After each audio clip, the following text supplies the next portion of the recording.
And when it was decided that we should sail to Italy, they delivered Paul and some other prisoners to one named Julius, a centurion of the Augustan regiment. So entering a ship of Adramyttium, we put to sea, meaning to sail along the coasts of Asia. Aristarchus, a Macedonian of Thessalonica, was with us. And the next day we landed at Sidon. And Julius treated Paul kindly and gave him liberty to go to his friends and receive care. When we had put to sea from there, we sailed under the shelter of Cyprus, because the winds were contrary. And when we had sailed over the sea which is off Cilicia and Pamphylia, we came to Myra, a city of Lycia. There the centurion found an Alexandrian ship sailing to Italy, and he put us on board. When we had sailed slowly many days, and arrived with difficulty off Cnidus, the wind not permitting us to proceed, we sailed under the shelter of Crete off Salmone. Passing it with difficulty, we came to a place called Fair Havens, near the city of Lasea. Now, when much time had been spent, and sailing was now dangerous because the fast was already over, Paul advised them, saying, Men, I perceive that this voyage will end with disaster and much loss, not only of the cargo and ship, but also our lives. Nevertheless, the centurion was more persuaded by the helmsman and the owner of the ship than by the things spoken by Paul. And because the harbor was not suitable to winter in, the majority advised to set sail from there also, if by any means they could reach Phoenix, a harbor of Crete, opening toward the southwest and northwest, and winter there.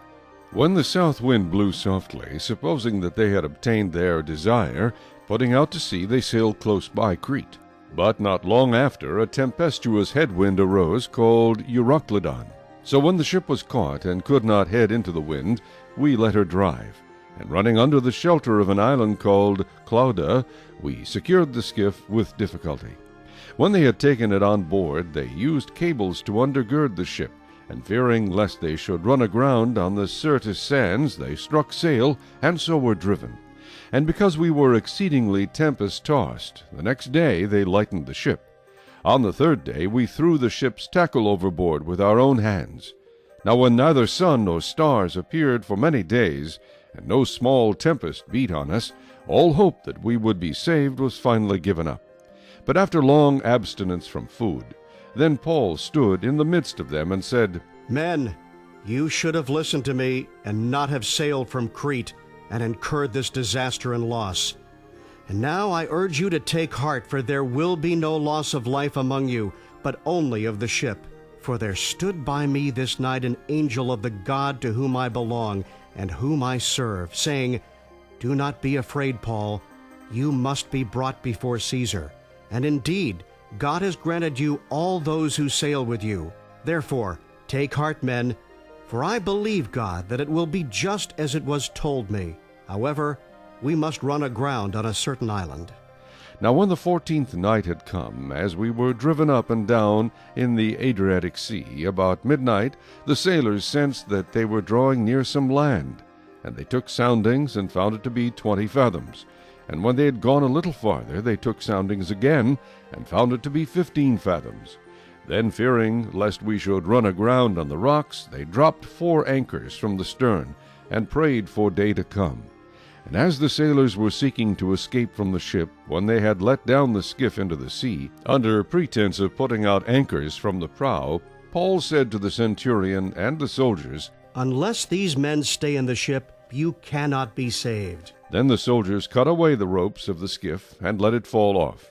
And as day was about to dawn, Paul implored them all to take food, saying, Today is the 14th day you have waited and continued without food, and eaten nothing. Therefore I urge you to take nourishment, for this is for your survival, since not a hair will fall from the head of any of you. And when he had said these things, he took bread and gave thanks to God in the presence of them all. And when he had broken it, he began to eat. Then they were all encouraged, and also took food themselves. And in all we were 276 persons on the ship. So when they had eaten enough, they lightened the ship and threw out the wheat into the sea.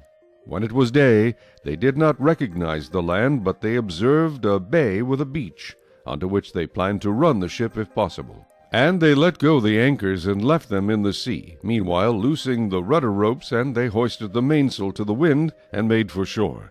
But striking a place where two seas met, they ran the ship aground, and the prow stuck fast and remained immovable. But the stern was being broken up by the violence of the waves. And the soldiers' plan was to kill the prisoners, lest any of them should swim away and escape. But the centurion, wanting to save Paul, kept them from their purpose, and commanded that those who could swim should jump overboard first and get to land, and the rest, some on boards and some on parts of the ship. And so it was that they all escaped safely to land.